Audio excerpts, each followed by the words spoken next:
temos uns últimos minutinhos, podemos conversar também. Eu não trouxe muita coisa, não, é só para complementar o que a Jane trouxe, porque ela deu o contexto muito bem de como a Madalena aparece, né? A Jane falou da questão da compra dos óleos do nardo, que é caro, da família, da casa, e a questão dela ser de Magdala, né, que tem uma cidade rica em comércio. E aí uma coisa que eu queria destacar sobre Magdala, que o pessoal traduz aí Madalena como a torre, e aí vão relacionar com cartas de tarô, que ela é a torre de Jesus e tal. Eu não iria por esse lado, só mencionando que existem esse tipo de leitura. Mas uma coisa interessante, quando a gente lê sobre a cidade de Magdala, era uma cidade que, além de, como a Jenny colocou, tinha influência grega do comércio, porque era uma cidade que vendia muito peixe, estava ali perto do Mar da Galileia, perto de Carfanaum, perto de Betsaida, onde Jesus foi buscar Filipe, onde Jesus foi encontrar alguns discípulos, onde ele ensinou ali na Galileia. Magdala tinha uma presença muito forte de uma resistência ao Império Romano, né? Uma questão política, inclusive, né? Então a gente tem ali Jerusalém com o imperador romano e os saduceus apoiando a política romana e deixando o sacerdote de Jerusalém ser um romano, né? E tem aquela confusão toda. E os galileus não. E os galileus de Magdala têm histórias de resistência, de guerra civil, dos romanos indo chacinar galileus de Magdala, eles tendo que fugir para as cavernas nas montanhas, ali junto com tipo os beduínos, assim, né? Então a Madalena tinha um contexto de uma cidade de comércio, uma cidade com presença de gregos, uma cidade que contestava algumas injustiças políticas, sociais, uma cidade, né, de pessoas ali que não eram assim conformadas com o Templo de Jerusalém, né? Então Talvez com maior nível de independência em relação ao domínio romano, que isso. era associado com os saduceus e os macabeus, né? Que aquilo ali é uma disputa brava. É. E aí me passa a impressão, a gente vê algumas referências disso, que eu acho que a gente já colocou, eu só vou passar, que é Madalena e essa família de Marta e Zebedeu. A Jane trouxe aqui, né, as passagens, que Jesus está o tempo todo indo nessa casa, né? As passagens que a gente conhece do Novo Testamento, se forem verídicas, ele está sempre nessa casa. E é como se a Madalena tivesse uma condição econômico-social muito favorecida. Então, já que Jesus estava ali ensinando, né? E eu não sei como é que era se sustentar naquela época, não tinha conta bancária, não tinha, né? Então, Ele Madalena não ficava fazendo banquinhos para vender. não, e não vendia curso rápidos. Então, eu acho que a impressão que passa é que Madalena estava também colaborando para o sustento financeiro do mestre, para que ele pudesse exercer o seu trabalho, né? Então, a gente vê uma mulher aí que não está associada a nenhum marido, ela não é chamada de esposa de ninguém, como costuma ser, né, as mulheres naquela época, principalmente. Até hoje, né, às vezes a gente pega uma manchete de jornal, a esposa do jogador de futebol tal, ninguém, não dá nem o nome dela na manchete, né? Até hoje a gente tem isso. Mas naquele tempo a Madalena é a Maria Madalena, é a Maria de Magdala, ela não é de ninguém, ela é daquela família, então ela tem aí uma força, uma presença de espírito grande, a gente sente isso nela, né? Então, só reforçando isso. E se ela fosse esposa de Jesus, que eu sei que a fofoca vai para esse lado também, que eu concordo com a Jane, não teria problema pessoal nenhum com isso, né? Que todos se amem como quiserem, né? Mas se fosse, eu acho que estaria muito evidente no Novo Testamento, estaria muito óbvio. Quando falasse dela, ia ser Madalena, a esposa do mestre, A Madalena, a esposa esposa de Jesus.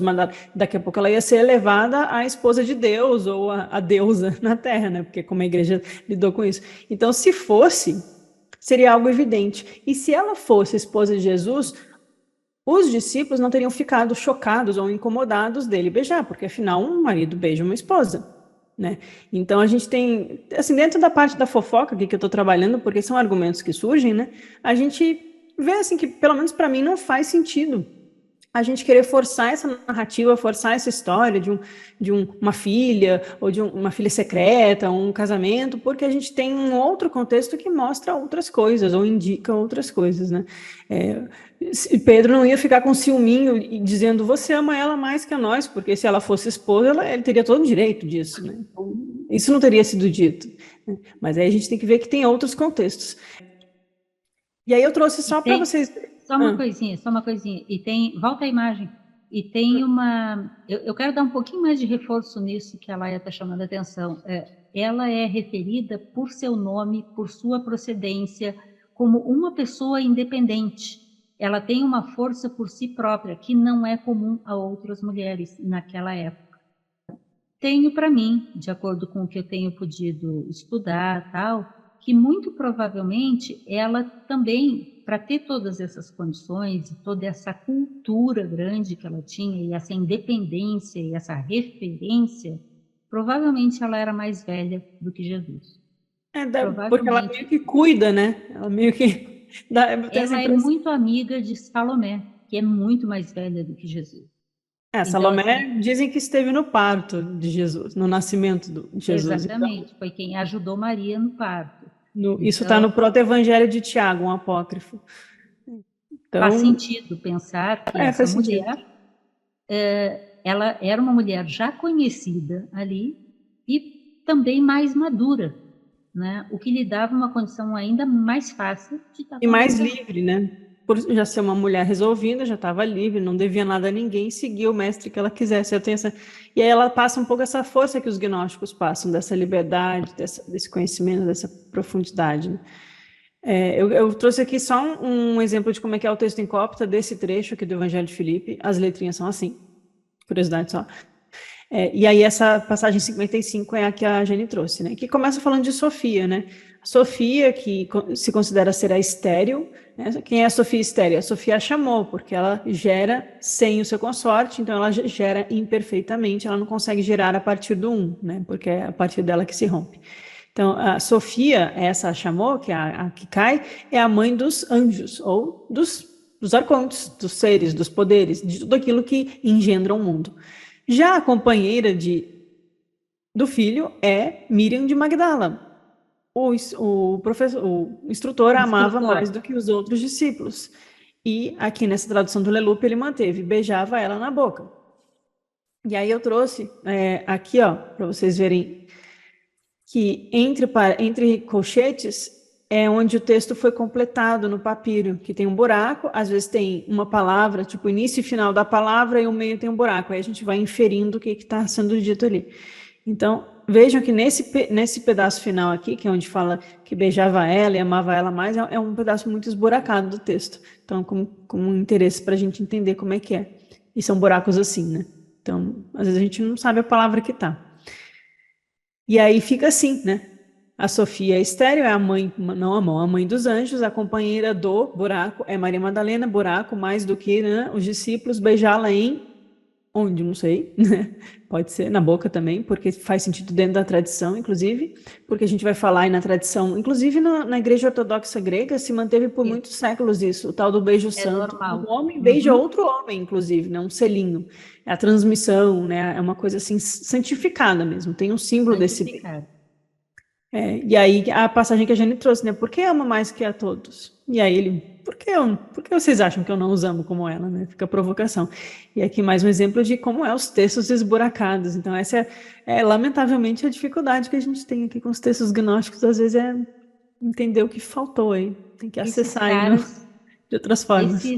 Esses estudiosos que traduzem textos assim merecem todo o meu apreço, o meu respeito, porque com lupa, traduzir já é muito difícil.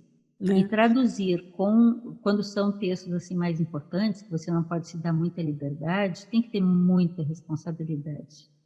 Então, acho fantástico. Bom, aí isso é só o que a Jane comentou no início, né? A gente já fez um estudo, são 4 vídeos lá no canal.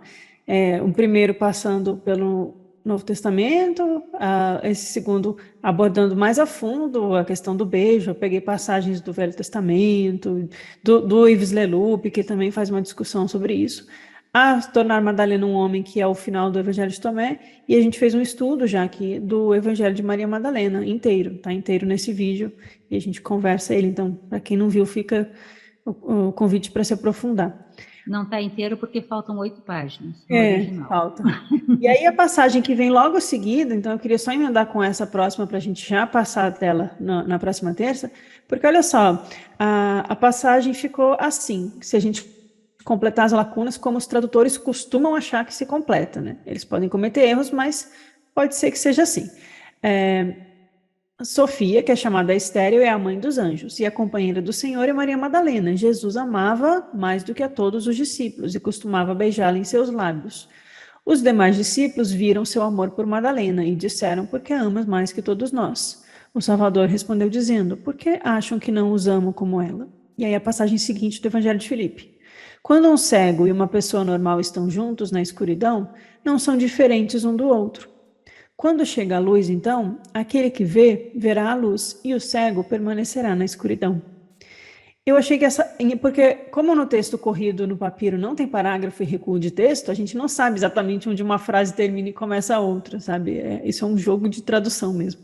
Então, talvez, em algumas traduções do Evangelho de Filipe, essa frase está emendada com a anterior. Isso. E a numeração é diferente em algumas Isso. traduções, É só para a exatamente gente por se isso. achar mais ou Escolhas. menos. Então, veja só, aqui Jesus está dizendo assim: se ambos estão na escuridão, não tem diferença.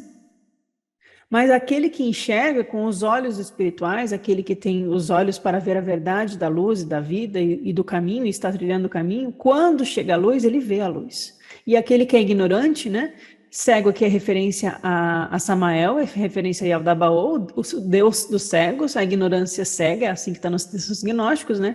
Então, aquele que ainda está sob o domínio da cegueira ignorante de Yaldabaoth, mesmo na presença da luz, não vê a luz, não reconhece a luz. E aquele que enxerga, na escuridão vai ser igual, mas na luz verá. Não parece um pouco assim que Jesus está falando para Pedro? Olha, você e ela são iguais enquanto está no escuro, mas quando chegar a luz, quem vai ver e quem não vai ver? Fica essa impressão, posso estar enganado também. A Jane trouxe a questão da. Isso aqui é a imagem daquela série com Joaquin Phoenix. Eu comecei a ver, eu confesso para vocês que me deu muita preguiça. Eu tenho preguiça de algumas séries bíblicas, porque a narrativa é a tradicional, né? Então tem que digerir aquelas coisas. Mas as imagens são muito bonitas. E mostra uma Madalena interessante. Até tá na Netflix essa. E eu gosto do Joaquin Phoenix, que é um ator aí muito legal. Mas, enfim, tem a cena dele batizando ela num rio e os demônios e tal, isso que a Jenny mencionou, de ter tirado os demônios, né? E a gente, pelo estudo que a gente tem feito, gnóstico, né, a gente sabe que demônios pode ser uma tradução para daimones, e daimones são aqueles seres da construção do mundo sensível que estão associados aos arcontes, ou trabalham para os arcontes, ou são os próprios arcontes, né? Porque daimones, como a gente viu, é uma palavra genérica, não é uma classe, não é igual em biologia, né? Não tem a espécie, a classe, o filo. Daimones é tudo isso aí. E aí tem os bons, os maus, os neutros, os grandes, os pequenos, né? Então, essa ideia dela ter tirado o sete e Jesus, né, ser um Cristo, veja que se a gente passa pelos sete arcontes, sobra aqui o Leviatã na imagem ofita que a gente viu terça passada. E Cristo seria aquele que já passou, né? Passou daqui. Então é como se ela estivesse na sétima, como se ela estivesse nas portas de passar, porque ela já foi retirado o poder dos daimônios dela, né? Jesus, como um hierofante, como um iniciador espiritual, como um grande mestre da luz, vem e reconhece uma discípula avançada, se associa a ela como uma companheira espiritual, que reconhece a potência da alma dela, talvez até de experiências anteriores? Será que Jesus teve experiências anteriores e Madalena também? Porque um mestre não nasce mestre na primeira vida que existe. Então, a não ser que a gente acredite que ele é Deus encarnado na Terra e nasceu pronto, né? Que não é o nosso caso aqui gnóstico. Então, eu vou pelo outro lado. Mas, enfim, aí ele encontra ela, reconhece ela, faz um processo iniciático nela, né? E ela está na sétima. A gente vê no Paulo, no Apocalipse de Paulo, que ele teve a experiência do terceiro céu, né? Se Paulo estava no terceiro, o que impede de Madalena ter estado na sétima, né? Claro que a gente não está aqui fazendo medidômetro do nível espiritual de cada discípulo, porque isso seria errado, não seria ético e não cabe a nós ficar julgando. Mas Mas justamente. mesmo em relação ao Paulo, existe um texto na Ramadil, o Apocalipse de Paulo, em que continua. E é muito interessante ler ele logo depois da passagem no Novo Testamento de que ele está no terceiro céu, porque no outro ele continua e No Novo Testamento ele comenta que viu o terceiro, e aí no Apocalipse de Paulo de Nag Hammadi ele descreve outros mais acima, né? Então a gente pode, né? A gente comentou isso nos estudos do ano passado, mas reforçando, né? A gente tem um convite aqui para repensar Madalena não como a pecadora endemoniada, mas como a discípula desperta que venceu o poder dos sete arcontes e eles não a dominam mais. Então ela está às portas de se tornar talvez um Cristo também no futuro. E por isso ela é a companheira de Jesus, porque ela está próxima de Jesus espiritualmente, ela entende, ela tem capacidade de exercer inclusive uma liderança. Tanto que no Evangelho de Maria Madalena é isso que se pede dela. Eles ficam lá lamentando, chorando, o mestre morreu e agora, coitadinho de nós, o que será de nós? E ela vai lá e fala, para gente, vamos lá, vamos... Ele nos preparou para isso, não é agora que a gente vai existir. Então ela tem uma energia assim muito bonita não sei, a gente sente isso quando lê. E aí, só para lembrar vocês, eu não trouxe nenhuma passagem hoje, que nem daria tempo, mas isso aqui são imagens do Evangelho de Maria Madalena, tá? Ele tá assim, justamente esse monte de buraco aqui, e ele, assim, resumindo o conteúdo dele, né, ele rejeita, é bem diferente do cristianismo tradicional, do cristianismo ortodoxo da igreja, né? O Evangelho de Maria rejeita a noção de liderança como algo importante, ou seja, ele não está preocupado em provar que ele é de uma sucessão apostólica, ele não está preocupado em provar autoridade, ele está preocupado em passar um ensinamento, um ensinamento muito filosófico, E muito bem esotérico. bem Bem esotérico. esotérico. Dá uma dó das páginas que foram perdidas, porque o que ficou já é fantástico, né? Então, o Evangelho rejeita essa noção de liderança, não ensina o sofrimento como forma de salvação, né? Ou seja, nada a ver com o cristianismo tradicional, não fala de infernos e punições, e enfatiza a importância de libertar as pessoas do sofrimento e da morte. Então, é um evangelho assim, muito, muito interessante. E quais são os principais temas que aparecem nele? Né? Temas muito filosóficos, muito esotéricos. Toda a matéria se dissolverá e retornará à sua raiz, que é a sua própria natureza na unidade. Então, está falando do fim do ciclo, da restituição da matéria à sua própria raiz espiritual, o retorno da matéria na natureza, com N maiúsculo aqui, eu devia ter posto, na unidade divina, né? Então, aquela ideia de que a matéria é uma extensão do divino, é um reflexo do mundo divino, mas que vai se distanciando, né? Então, a gente precisa resgatar, que bate com a ideia valentiniana de que o próprio demiurgo um dia se redimirá, né? Outro tema que aparece no Evangelho de Maria, não há pecado original. Ela pergunta para Jesus qual é o pecado do mundo, e Jesus responde, não há pecado do mundo. Então, acabou com o Santo Agostinho aqui, o Evangelho de Maria Madalena. Né? Veio antes dele, na verdade. Não há pecado original, nós fabricamos o pecado. Nosso livre-arbítrio causa o pecado. O erro, o mau karma. Quando? Quando agimos contra a natureza do Espírito. Qual a natureza? O Espírito divino que habita em nós. Quando o nosso logos interior é ignorado e a gente age em oposição à nossa própria natureza divina, ao que a gente realmente é, quando a gente age de forma diferente ao que pede a nossa essência espiritual, a gente está cometendo um erro e se afastando da unidade, né?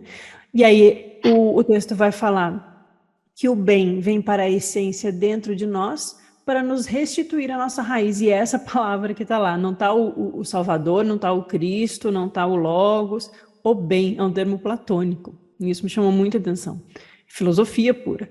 Então, mas o bem aqui vai representar o Cristo. O bem é esse grande espírito invisível que vem ao mundo. A gente não acabou de ler sobre o Cristo que é crucificado, né, na matéria para salvar. Então, o bem vem para a essência dentro de nós. Para quê? Para restituir a nossa raiz. Igual toda matéria vai retornar à sua raiz na unidade. Então, é esse movimento de retorno. Os últimos temas que a gente encontra no Evangelho de Maria Madalena. A compreensão do ensinamento se dá pela mente, com M maiúsculo, e aí aqui a gente vai lembrar de mente no corpus hermético, que é nous, no médio neoplatonismo e no neoplatonismo, que também é nous, né, o inteligível, a mente, o intelecto, com I maiúsculo, que o pessoal traduz em português, é essa grande mente divina. A compreensão do ensinamento, a gnose, a vivência da gnose se dá a partir da mente, não o meu raciocínio concreto matemático do mundo, né? Mas a minha mente, a mente espiritual dentro de mim, a minha potência mental, não cognitiva apenas, mais do que cognitiva, é dali que eu vou compreender o ensinamento. Aquela parcela da grande mente que está em cada um de nós e que está em mim também. É essa que consegue perceber-se a si mesma como sendo essa grande mente. Isso. Lembrando que Barbelô, no Apócrifo de João, em outros textos, também é chamado de pronoia. Pronoia é o primeiro pensamento divino. É a ideação divina, é o primeiro pensamento da mente divina que se manifesta em nós. E é essa conexão com a pronoia que faz a gente ter a gnosis do todo. Eu acho interessante de observar nesse contexto, Alaia, que não é por acaso que Jung se interessa tanto, né, se encanta tanto com os escritos gnósticos, porque, como no Apócrifo de João, também em Piste Sofia, também no Eugnosto, também em outros textos, Sofia de Jesus Cristo, esta coisa que a gente chama de mente, ela é apresentada como 5 aspectos. Então, tem aspectos da mente voltados a cada uma dessas situações. E aí, dentro disso, a gente tem que tomar cuidado, né? Ressalvas capricornianas da Laia, tomar cuidado para não achar que essa mente que compreende o ensinamento não é cair no papo do o universo é mental, tudo que eu penso me acontece, tudo que eu desejo eu vou conseguir. Porque mental de mente divina, mental na metafísica, mental em filosofia, em Plotino, nos apócrifos, nos gnósticos, no hermetismo, é a ideação divina antes da manifestação da verdade. É aquela mente primordial que sustenta a verdade da natureza da realidade última. Então, é algo muito além do que eu fico pensando dentro da minha cabeça, né? Então, cuidado com a gente achar que o mundo não existe, o mundo é mental, porque a mente divina, né? Só para a gente não fazer essa digressão. Vamos fechar aqui rapidinho, que o tempo se vai, senão a gente não conversa. Tomar cuidado, mais um tema, com quem fica desviando o caminho. Tem uma ressalva, tem um aviso no Evangelho de Maria Madalena. Cuidado com aqueles que ficam desviando você do seu caminho, dizendo por aqui, é por ali. O Filho do Homem está dentro de vós. Cuidado. Essa passagem também tem em Piste Sofia. Uhum. E ó, dentro de vós, o reino de Deus está em vós. Evangelho de Tomé. A epinoia da luz é posta dentro de Adão. Apócrifo de João, o Filho do Homem está dentro de vós. Evangelho de Maria. Essa é uma ideia gnóstica muito recorrente. O reconhecimento da divindade em nós, como nós sendo essa divindade na potência, né? Latência e potência, né? Bom, a Maria... Tu pulaste a segunda. Desculpa, tu pulaste a segunda. A matéria dá nascimento às paixões que são contrárias à natureza. Aqui é toda aquela história dos arcontes, do Yaldabaoth. Então, por que a matéria é má para os gnósticos? Porque é a partir da matéria que a gente é suscetível ao aparecimento das paixões que nos fazem pecar, porque pecar é agir contra o espírito. Agir contra a nossa natureza espiritual é agir em erro, é se deixar levar pela violação dos arcontes à nossa alma. Cada vez que a gente abre a nossa alma para ser usada pelos arcontes, a gente se afasta mais e mais da luz. Então, por isso esse trabalho de recuperação. E ó, a matéria dá nascimento às paixões. As paixões, isso é bem estoico, né? A questão de não ser dominado pelas paixões, encontrar a verdadeira felicidade, que não é afetada pelas paixões mundanas. É bem estoicismo isso. As paixões são contrárias à natureza, com N maiúsculo. Isso aqui é filosofia grega, é a physis. Physis com P maiúsculo, né? Physis, a natureza divina, a natureza manifesta, a natureza espiritual. O Alberto fala muito disso no livro do Mistério da Ética, quando vai falar da natureza do Logos, o Logos em nós. Bom, nesse texto a Maria tem o papel de animar os discípulos, né? Eu comentei, para eles não hesitarem, não se afligirem, persistirem. Jesus nos preparou e nos fez homens. Imagina a Madalena virando para um monte de marmanjo falando assim, Jesus nos fez homens, né? Vamos, gente, não desanima, não se aflijam, não sofram, parem de ficar aí. Tem muita coisa assim. E aí ela puxa, né? Ela puxa a reta motivação, ela puxa o altruísmo, ela puxa a compaixão, ela puxa a busca pelo entendimento, pela mente, pela sabedoria. Ela tem uma energia muito, muito grande. Maria vê Jesus em uma visão, né? E ele elogia ela por não vacilar ao vê-lo, ou seja, ela não fica com medo, ela não fica ressabiada, ela reconhece que a visão é verdadeira e ela recebe, né, uma instrução dele. E aí Jesus diz: onde está a mente, há um tesouro. Ela pergunta, eu adoro essa passagem, por onde que nós vemos essa visão espiritual? Olha a Maria entendendo perfeitamente que o ser humano é feito de uma constituição de vários fatores, igual a gente viu aqui o falso espírito, o destino, os arcontes, o poder de luz lá no Pisofia, ou os pneumáticos, os ilíacos, os psíquicos. Ela entende, fica claro que Jesus está ensinando um ensinamento esotérico que fala da constituição do ser humano e de todos os poderes que compõem essa alma e como essa alma reage à sua realidade no mundo sensível e no mundo inteligível, espiritual, né? Então por onde que a gente vê? Porque ela tem uma visão e ela quer entender, mas o que em mim viu? Porque não foi os olhos. Provavelmente ela está vendo aqui Jesus no corpo de luz, né? E aí ele diz, né? Não vê nem pela alma, nem pelo espírito, mas pela mente que está entre os dois. Então, a mente é aquele veículo, aquela que está entre a alma, psique volitiva, com paixões, com emoções, a alma que se volta, inclusive, para uma natureza mais animal, e depois vai trilhando outro caminho, e o espírito, o pneuma, o ruá, que é aquele espírito que é o sopro, e o sopro vem da boca, né? Então, voltamos aqui à questão do beijo da boca. E aí a Maria está tentando entender como que a gente tem essa visão. Legal, né, esse texto? E o Evangelho em fragmentos, né? Ele perdeu muita parte desse trecho, mas dá para entender do que ele está falando. Fala de como o desejo aqui vira um personagem no meio do Evangelho de Maria Madalena. Tipo o falso espírito que Aldabaoth cria para implantar o desejo no ser humano. Então, o desejo mantém a alma cativa, e a alma vai se desvencilhando do desejo. O desejo reclama, onde você vai? E a alma fala, sai de mim. É um teatro, assim. E a alma se desvencilha enquanto ela ascende espiritualmente. Ela vence os poderes, igual a Madalena vence os demônios, né?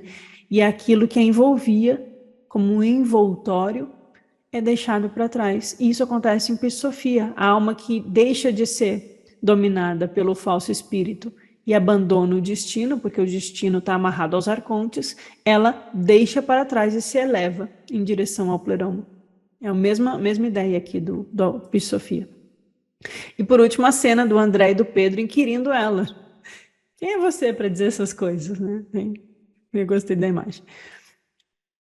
E por último mesmo, nossa, estourou, nos provérbios, e isso está lá desenvolvido as passagens lá no vídeo de um ano atrás, se vocês quiserem, vocês vêm com calma lá. Mas só para chamar a atenção, nos provérbios, essa ideia dos lábios e do beijo é muito, muito presente. E Jesus cita muito Isaías, Provérbios, Olhos de Salomão, esses textos antigos também, eles conheciam, né?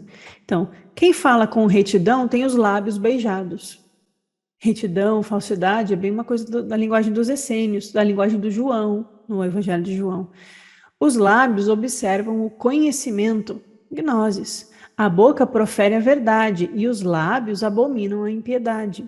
A sabedoria está nos lábios daquele que conhece. A sabedoria está nos lábios do gnóstico. Os lábios derramam gnoses. Evangelho de Tomé. Quem beber da minha boca se tornará como eu, e eu serei o que ele é, e as coisas ocultas serão reveladas. Evangelho de Filipe. A graça chega a ele da boca, o lugar de onde surge o Logos. Essa a gente já passou até. Então, Jesus, nessa passagem que a gente ia trabalhar hoje, trabalhou hoje, no Evangelho de Filipe, beijar frequentemente Madalena nos lábios e os discípulos não gostarem, não quer dizer que ela era esposa, porque senão isso seria aceitável e normal. Se fosse um beijo carinhoso, carnal, não tem problema nenhum. Mas a palavra grega usada no Evangelho de Filipe é koinonos. Koinonos em grego é companheira. A palavra grega para esposa, noiva, que dá essa conotação de casamento físico, Não é koinonos, é uma outra palavra que eu não lembro agora, mas eu dei uma pesquisada no grego para entender isso. E não é a palavra que está sendo usada no Evangelho de Filipe. Então, se fosse essa conotação, talvez não fosse koinonos aqui. Porque koinonos pode ser usada para, por exemplo, Pedro e André, que andavam muito juntos. André era koinonos de Pedro. Mas mostra que Madalena era uma companheira espiritual, porque ela venceu os 7 arcontes, ela estava pronta para receber o derramamento do conhecimento, ela era aquela que não, que já falava com retidão, os seus lábios já abominavam a impiedade, e Jesus diz: aquele que beber da minha boca se torna como eu. Se ela era que estava próxima de se tornar como mestre, nada mais natural do que ela ser colocada como a companheira espiritual de um mestre que viveu entre nós, aquela que estava junto, aquela que entendia e aquela que estava pronta para receber os ensinamentos mais profundos dele. E é isso que eu tinha para hoje, para complementar a introdução ótima que a Jane dá, a base para gente. E aí, o que vocês acham?